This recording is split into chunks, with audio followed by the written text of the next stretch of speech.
les premiers résultats que nous ont donné ce nouvel outil statistique, donc ce compte satellite du tourisme, c'est que les dépenses touristiques représentent 846 millions d'euros en 2005. Donc 2005 parce que c'est une année vraiment où on avait l'ensemble des données qui nous étaient nécessaires à la constitution de cet outil.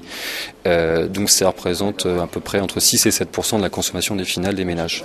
Ce qui est intéressant de voir, c'est que le premier poste de dépense, c'est le transport. Viennent ensuite les achats faits dans les commerces de l'île. Donc c'est tout type d'achat, même les dépenses en carburant.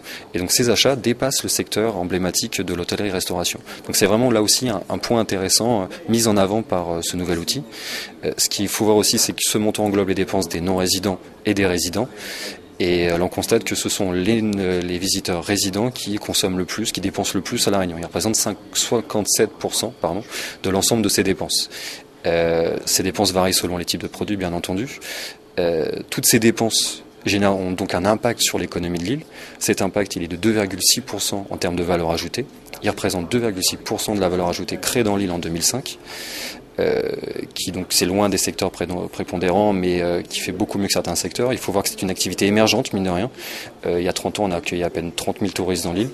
En termes de capacité d'accueil, on a la moitié de la capacité d'accueil en termes de lits, en termes de chambres classées que la Martinique ou et le quart de Maurice, donc sous-dimensionné.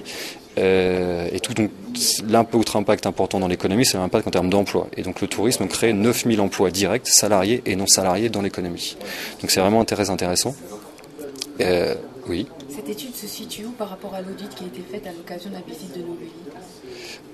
C'est vraiment un outil complémentaire qu'on rajoute. Il y avait de très bonnes études qui ont été faites, le schéma de développement d'aménagement touristique de la région. Est-ce que vous en rapprochez justement ? Est-ce qu'il y a un écart ? Non, les données se rapprochent assez sensiblement. Il y avait aussi le rapport d'Audit France, du plan de relance d'Audit France pour l'État. Pour le tourisme à La Réunion. Les données, des études étaient très bien faites. Là, on a complété, on a redonné une cohérence à un ensemble qui n'était pas encore exact aujourd'hui, surtout en termes d'impact sur l'économie, où on ne savait pas exactement quel était ce poids. Aujourd'hui, grâce à ce nouvel outil, ça nous permet de le savoir. Vous avez donné des exemples de décisions qui pourraient être prises à partir de cette étude. Est-ce que vous pouvez me les rappeler au moment donné, éventuellement ? On peut prendre un exemple. Si on constate que les dépenses en hébergement, ça représente 12% de l'ensemble des dépenses. Mais en fait, ça représente aussi 25% de la valeur ajoutée créée dans l'île.